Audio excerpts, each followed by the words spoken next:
فیصلے کے تحت اپنی مرضی سے اپنی پسند سے تو اس ملک کا دستور مانے نہیں ہے، یہاں کا قانون بھی رکاوٹ نہیں ہے۔ البتہ ہم اس سلسلے میں یہ واضح طور پر ذہن رکھیں کہ اسلام کو قبول کرنا کسی دنیوی غرض کے لیے یا کسی لڑکی سے شادی کے لیے یا روزگار کے لیے یا کسی اور مقصد کے لیے اس کی گنجائش اسلام میں نہیں ہے، اور اسی طرح سے جبر کے ذریعے دوست دھاندلی سے زبردستی قبول اسلام بھی وہ اللہ کے پاس قبول نہیں کیا جائے گا۔ تو ان باتوں کو سامنے رکھ کر اس سلسلے میں اپنے برادران وطن کو بھی ہم سمجھائیں، اور اگر پولیس انکوائری کے لیے آتی ہے تو ہم محبت سے بغیر کسی مشتعل ہوئے بغیر کسی اشتعال کے ہم ان کو سمجھائیں کہ بھائی دستور ملک کا کیا ہے، قانون میں کیا گنجائش ہے، اور یہ پرامن طریقے سے ایک شخص اپنے اصلی دین کو قبول کر رہا ہے تو یہ بات ہمیں ان کے سامنے بتانی چاہیے۔ اسلامی تعلیم اور تربیت کے مسئلے کو لیجئے، یہ دوسرا مسئلہ ہے، بنیادی مسئلہ ہے۔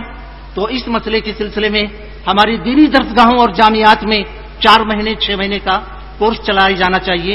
اس سلسلے میں الحمدللہ ملک کی جامعات میں کوششیں ہو رہی ہیں، میں اب وہ ناموں کی فہرست میں نہیں جاؤں گا، وقت کی تنگی بھی ہے۔ تو پہلا تو یہ کام ہے جو ہمیں کرنا چاہیے۔ دوسرا یہ ہے کہ جس مقام پر قبول حق کا واقعہ پیش آتا ہے اسی مقام پر ہمیں وہاں ایک مقامی نظم بنا کر، جیسے جماعت اسلامی ہند کے مقامی یونٹیں کرتی ہیں، دینی جماعتوں اور تنظیموں اور اداروں کے لوگوں کو بھی ایسا کوئی انتظام مقامی طور پر کرنا چاہیے کہ قرآن پڑھانا آ جائے، ان کو نماز ٹھیک ہو جائے، موٹے موٹے مسائل وہ جان لیں اور ایک اسلامی زندگی بسر کرنے کے قابل ہو جائیں۔ اس کے ساتھ ساتھ مساجد میں تعلیم بالغان کے مراکز ہم قائم کر سکتے ہیں، اور پھر اس کے ساتھ ہفتے میں 2 بار کم از کم شام میں، جسے آج کل کی اصطلاح میں ویک اینڈ کلاسز کہا جاتا ہے، ویک اینڈ کلاسز، ایسے کلاسز رکھ کر بھی ہم ان کی تعلیم اور تربیت کا انتظام کر سکتے ہیں۔ جہاں اس کا جذبہ پایا جائے گا وہاں اللہ تعالیٰ کی نصرت شامل ہوگی اور یہ مشکل کام آسان ہو جائے گا اور اس میں ہم کامیاب ہو سکتے ہیں۔ اسی میں ایک بات یہ بھی ہے کہ جدید تعلیم یافتہ طبقہ جو قبول حق کر رہا ہے وہ 4 مہینے 6 مہینے کہیں رہ نہیں سکتا۔ ایسے لوگوں کے لیے اگر ہم آن لائن کمپیوٹر کے ذریعے نیٹ کے ذریعے اگر کوئی کورس جاری کریں تو وہ اپنے گھر میں بیٹھے بیٹھے اسلامی تعلیم بنیادی تربیت سے آگاہ ہوں گے اور انشاءاللہ ان کو اسلامی زندگی بسر کرنے میں بڑی مدد اس سے ملے گی۔ بہرحال طلبہ اگر ہیں تو ان طلبہ کے سلسلے میں ہمیں اسکالرشپ کا انتظام کرنا چاہیے، اور پھر اس کے ساتھ ساتھ ان کے لیے ہاسٹل کی سہولت فراہم کرنا چاہیے، اور بھی ان کے لیے الگ سے فنڈ بنا کر ان کی تعلیمی زندگی کو جاری رکھنا چاہیے۔ اس طرح سے ہم گویا ان کے مسائل کو حل کر سکتے ہیں۔ اب قانونی مسائل کو لیجئے، یہ تیسرا پوائنٹ ہے۔ قانونی مسائل میں پولیس انکوائری ہوتی ہے، ایفیڈیویٹ بنانا پڑتا ہے، اور پھر دوسری قبول اسلام کی ایک سند ہوتی ہے، اور اسی طرح سے پاسپورٹ میں نے جیسا کہ عرض کیا یہ سارے کام ہمیں کرنے ہوتے ہیں۔ ان کاموں کے سلسلے میں ہمیں وکلا سے مشورہ کرنا چاہیے۔ اپنے طور پر کوئی قدم اٹھانا ٹھیک نہیں ہوگا، بلکہ قابل اور ایسے وکلا جو دین کا درد رکھتے ہیں، دلچسپی رکھتے ہیں، ان کو لے کر اگر ہم ان قانونی مسائل کو حل کرنے کی کوشش کریں تو انشاءاللہ ان کو بڑا سہارا ملے گا۔ محترم حاضرین اور محترم خواتین، آنے والوں کو کبھی یہ محسوس نہ ہو کہ قبول حق کے بعد وہ یکا اور تنہا ہیں، کوئی ان کا پرسان حال نہیں ہے، ان کے مسائل کو کوئی سمجھنے والا، ان کے مسائل کو حل کرنے والا کوئی نہیں ہے، وہ بے سہارا اپنے آپ کو نہ سمجھے۔ اور اس کے ساتھ ساتھ یہ قانونی مسائل کے سلسلے میں مزید الگ الگ کیس کی بنیاد پر الگ الگ انداز اختیار کرنا پڑتا ہے، کوئی ایک فارمولا، کوئی ایک تدبیر اس کے لیے نہیں بتائی جا سکتی۔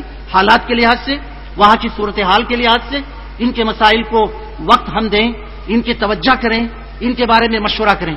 اس کے بعد یہ شادی بیاہ کا مسئلہ آپ دیکھیے، آنے والوں کے سلسلے میں روزی روٹی اور بیٹی، روزی روٹی اور بیٹی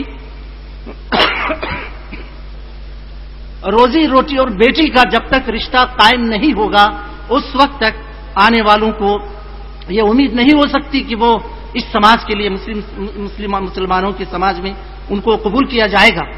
ہوتا یہ ہے کہ اعلیٰ ذات کا کوئی لڑکا ہے تو اسے تو رشتہ مل جاتا ہے، لیکن مسئلہ جب پسماندہ طبقات سے کوئی قبول حق کر کے آتے ہیں تو اس کا خاندان، اس کی ذات پات، اس کا حسب و نسب سب پوچھا جاتا ہے، اسے بیٹی دینے کے لیے ہم تیار نہیں ہوتے.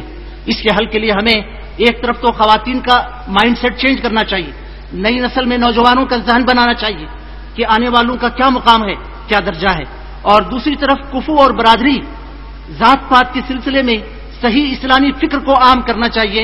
ہمارے پاس جمعہ کے خطبات کا بہترین نظام ہے، ہمارے علماء کرام ہیں، ہمارے ائمہ ہیں، ہماری دینی تنظیموں اور اداروں کے ذمہ داران ہیں. اگر وہ اس سلسلے میں مسلمانوں کی ذہن کو بدلنے کی کوشش کریں، مائنڈ سیٹ جسے کہہ سکتے ہیں، ذہن سازی، تو انشاءاللہ یہ مسئلہ حل ہو سکتا ہے. اور سب سے بڑھ کر بات یہ ہے کہ ہم آگے بڑھ کر عملی نمونے قائم کر کے دکھائیں. پسماندہ طبقات سے بھی آنے والوں کو گلے لگا کر، ان کو بیٹی دے کر، ان کی بیٹیاں لے کر ہم جگہ جگہ عملی مثالیں، عملی نمونے قائم کر کے دکھائیں. یہ تقاریر پر بھاری ہے، بڑی بڑی کتابوں پر، بڑے بڑے لیکچر پر یہ بھاری ہے عملی نمونے اور مثالیں. کوئی بھی کہہ سکتا ہے کہ دیکھو ایک پسماندہ ذات سے بھی کسی نے قبول حق کر لیا تو مسلمانوں نے کیسا استقبال کیا.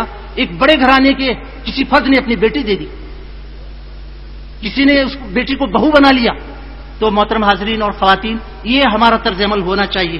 اور معاشی مسائل کے سلسلے میں ہمارے پاس تالیف قلب کا گنجائش ہے، ہمارے پاس زکوٰۃ کا فنڈ ہے، اور دوسرے اس کے لیے فنڈ تیار کیے جا سکتے ہیں جس کے ذریعے سے وقتی اور ہنگامی طور پر ہم ان کی مدد کریں. اور دوسرے طور پر یہ ہے کہ ہم ان کے سلسلے میں مستقل طور پر ہمارے تاجر، ہمارے صنعت کار، ہمارے کارخانہ دار، ہمارے وہ حضرات جن کو اللہ نے مال سے نوازا ہے، وہ آگے بڑھ کر ان کے مسائل کے سلسلے میں ان کو اپنے پیروں پر کھڑا کریں. ان کے تعاون اور مسائل کے سلسلے میں ہمیں یاد رکھنا چاہیے ان کی عزت نفس مجروح نہ ہونے پائے، ان کی خودی متاثر نہ ہونے پائے، وہ مانگنے کا ہاتھ ہمیشہ ان کا پھیلاوا نہ ہو. ان کو ان کے اندر خودداری کے ساتھ اور ان کو اپنے پیروں پر کھڑا کرنے کی ہم کوشش کریں. بنیادی طور پر ان مسائل کے سلسلے میں دو باتیں بہت اہم ہیں. ایک تو یہ ہے کہ ہم مسلمان ان کے سلسلے میں اپنی ذمہ داری کو محسوس کریں اور نظامی مواقعات جو نبی صلی اللہ علیہ وسلم نے مدینہ میں قائم فرمایا، اس نظام کو دوبارہ ہم برپا کریں، اس کا احیا کریں. اس کی تفصیل کا یہ موقع نہیں ہے، ہم اس کو اپنے علماء سے سمجھ سکتے ہیں. محترم حاضرین، جماعت اسلامی ہند پورے ملک میں کچھ مراکز قائم کر کے آنے والوں کے لیے مسائل کے حل کے لیے کوشش کر رہی ہے. ابھی شمالی ہندوستان میں بھی ایک چھوٹا سا مرکز قائم ہوا ہے جہاں قبول حق کے بعد مسائل کو حل کیا جا رہا ہے. میں اللہ تعالیٰ سے دعا کرتا ہوں کہ اللہ تبارک و تعالیٰ اس گولڈن جوبلی کی تقریبات کو کامیاب اور اس کی پروگراموں کو قبول فرمائے، اور ہم سب کو یہ دعوت کے سلسلے میں جو ذمہ داریاں ہیں ان ذمہ داریوں کو ادا کرنے کی توفیق عطا فرمائے. شکریہ. السلام علیکم. جزاکم اللہ خیر الجزا. یہ تھے جناب محمد اقبال ملا صاحب جو قبول حق کی راہ میں آنے والی رکاوٹوں اور مسائل پر روشنی ڈال رہے تھے. محترم حاضرین و سامعین و ناظرین، انشاءاللہ چند ہی لمحوں بلکہ چند منٹوں میں ہمارے درمیان محترم ڈاکٹر ذاکر نائک صاحب تشریف لا رہے ہیں، اور ان کے صدارتی خطاب سے پہلے ہمارے پاس ابھی